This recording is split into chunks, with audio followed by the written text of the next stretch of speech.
The Sonic fanbase. Dear God, why do I even stick around here? So, if you guys haven't seen the comment section of the last Sonic video I made, which was like a year ago. Damn it. So, if you guys haven't seen the comment section of the last Sonic video that I made, the Sonic fanbase is one of the many cancers of the internet. It's right up there with the little snot rags that play Minecraft on YouTube and the terrible feminazis of Tumblr. Now, don't get me wrong, I am a Sonic fan, but I like to consider myself as one of the more normal fans. You know, the ones that don't try to kill you because you have a different opinion. Speaking of which, this video is going to contain opinions, so deal with it. But when you compare the number of normal fans to the rest, it's probably a ratio of about 1 to 200,000. So, what happens when a bunch of crazy people with conflicting opinions are gathered in one place to discuss one subject? Friggin' crap ton of complaining, that's what. If I had $1 for every time someone complained about the werehog stages in Sonic Unleashed, or, well, everything in Sonic 06, I'd probably be able to buy every unsold copy of Sonic Boom. I mean, it'd be a huge waste of money, and I'd much rather buy a PS4 and a copy of The Last of Us, but that's besides the point. Those two things I mentioned are minor complaints. No, the stuff I want to cover in this video is the big stuff, the thing that almost every bad Sonic fan doesn't shut up about or stop doing. Things that should be so trivial, things that shouldn't matter, yet the Sonic fanbase has to make a huge deal out of it. Like Donald Trump does with the Mexicans. Sorry, I just found a Trump joke necessary. I mean, he's so easy to laugh at. These tweets, that hair, dear God, what even... Anyways, I'm Icy Angels. I like pissing people off on Valentine's Day, and these are the top 5 things that Sonic fans need to shut up about. Let's begin. Sonic has blue eyes, Sonic has green eyes, they're the most stupid. Where's the talker? Those are just a few of the comments that I've seen regarding design choices. Saying that you don't like a character's design because of certain factors is one thing. Screaming from the top of your lungs that this design sucks balls is totally different. If you don't like the design, that's fine. That's your opinion. If you want to crack a couple jokes about it, go right ahead. Just don't be a jerk about it. And as many sane gamers will tell you, design doesn't make a game. Are they important? Yeah, but I don't think the color of Sonic's eyeballs is really going to change whether or not a modern Sonic game is decent or not. In fact, in a modern Sonic game, you can't even see Sonic's face most of the time because you're right behind him. Why complain about something you can't even see? You know what, whatever. Next.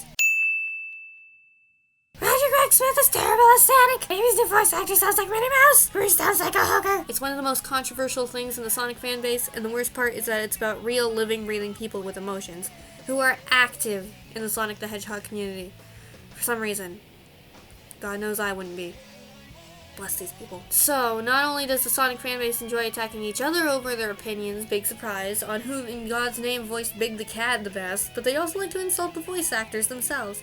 Now, don't get me wrong, I have voices that I really don't like either. For example, I think Cindy Robinson's voice for Amy doesn't work very well outside of Sonic Boom, and I'm not the biggest fan of Kirk Thornton's Shadow. You've got this, Sonic. But I still respect these people as voice actors. I know that how a voice actor performs can be very dependent upon what the directors are saying and how the lines are written, which is one of the biggest reasons why I think Robinson works well in Boom, but not so much in the modern timeline.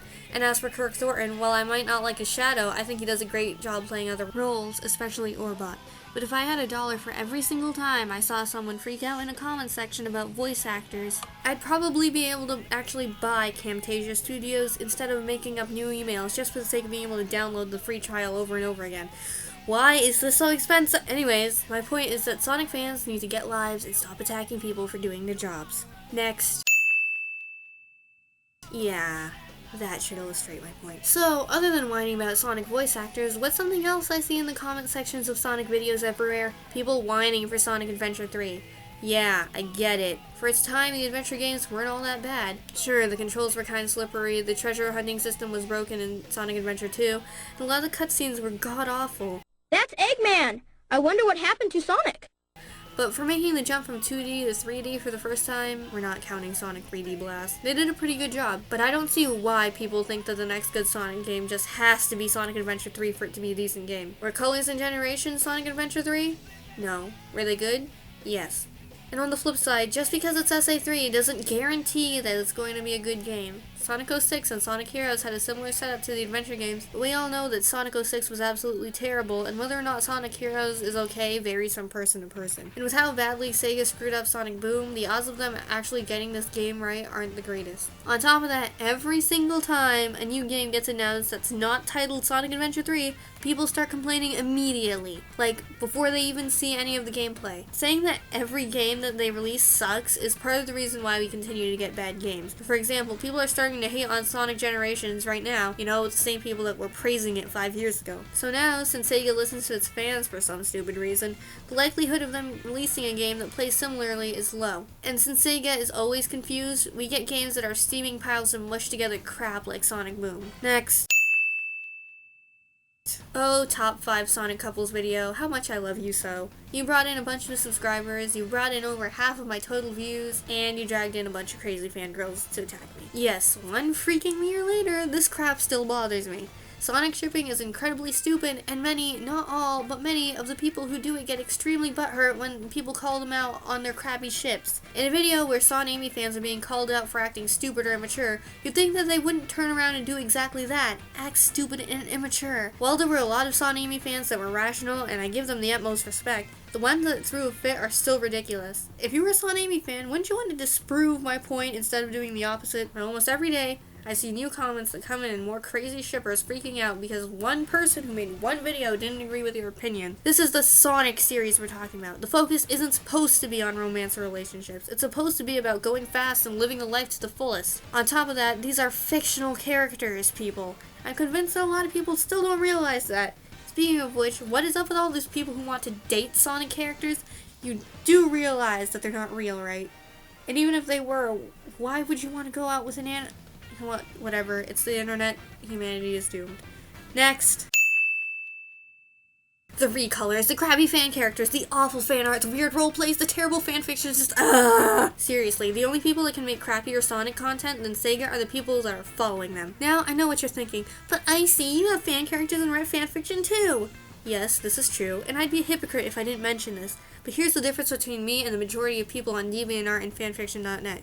My characters aren't blatant recolors, and my stories are coherent. Does my first story suck?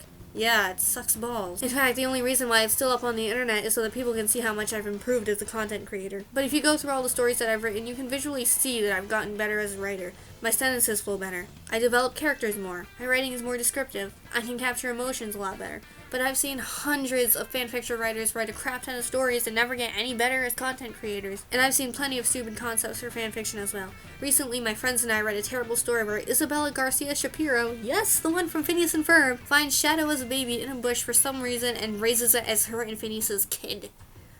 What? And then they meet up with Woman Police. Not policewoman. Not woman who works for the police. Woman police. And then the recolors. Just why? If you want an original character, you don't need to recolor an existing one. That's just plain lazy. Do you know how many Sonic character builders there are out there? Ones that can help you make original designs, or, you know, you could just draw it yourself. I know not everyone's an artist, but with some practice it wouldn't be that difficult. It's Sonic characters. But that's a discussion for another time. Look, I'm all for creative freedom here.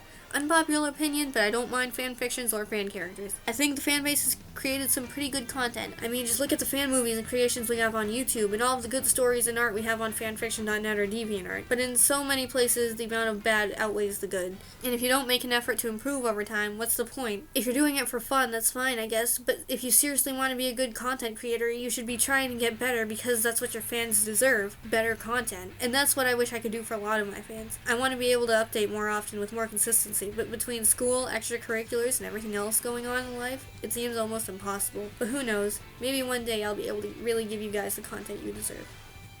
Oh yeah, and the fine roasts suck! Just thought I'd throw my 2 cents in there. What a dumb idea, trademarking the word react. And those were the top 5 things the Sonic fan base needs to shut up about. And if you're a Sonic fan with a brain, you'll know this video contained opinions, and you won't attack anyone else in the comment section over it, because everyone has an opinion. But most Sonic fans don't get that, so I don't even know why I'm bothering to say this. Anyway, for those of you who follow my fanfiction, I've started up 7 worlds again. And it's lovely because I didn't touch it for a year and people started threatening to tie me to a chair and not give me food or water until I started working on the next chapter. So that was lovely. Also, if you didn't see the video I did last year for Valentine's Day, you can see it right here. It's called Top 5 Worst Sonic Couples, and the comment section didn't like it, but I don't care. Anyways, be sure to like, comment, and subscribe, and I will smell you guys later. Just gonna snap my way out of here.